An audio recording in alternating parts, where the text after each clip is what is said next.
So if you're going to improve your deer's health nutritionally, what are you going to do? You're going to open up a magazine, you're going to look through there and you see all kinds of different feed, you're going to go to the feed store and they're going to try to sell you this, this, and that. And how do you determine what's best? Well, what I wound up doing, I'm in the outdoor media business and I question everything. And so I look at these ads and anybody can put a picture of a big deer up there and I just question it. So what I wound up doing, I wanted my deer to tell me what feed they like the best, because it could be the healthiest thing in the world. If deer wouldn't eat it, it wasn't going to do them any good. I wanted my deer to consume this supplemental nutrition that I was going to provide.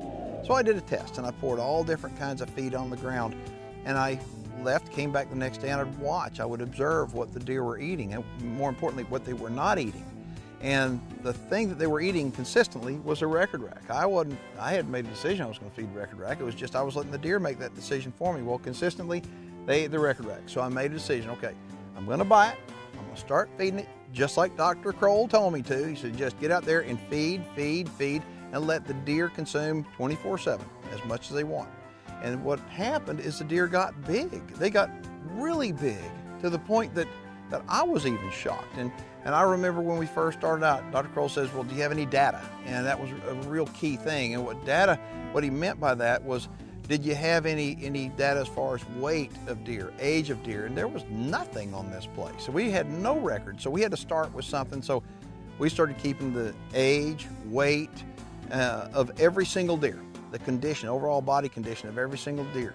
And what happened from year 1 to year 2, after I started feeding record rack, the deer, now I know you're going to find this hard to believe, the deer took, now all we harvested was does. I want to make sure you understand that. The does took a 21% increase in body size. And the only thing that we did was just give them record rack. So why didn't we shoot any bucks? The answer is simple, because we didn't have very many, and the ones we had were little bitty guys. We wanted to give them the right nutrition and give them some age. So we decided that we made this decision, if our does took a 21% jump in body size, the bucks had to do the same thing. It had to improve their nutritional plane. So we waited several years to let the bucks get some age on them before we started harvesting any bucks at all. But we were hammering the does and we were writing down all kinds of data. And the data, every year we were noticing our body weights were going up and up every single year. Our antler sizes were going up on the bucks every single year.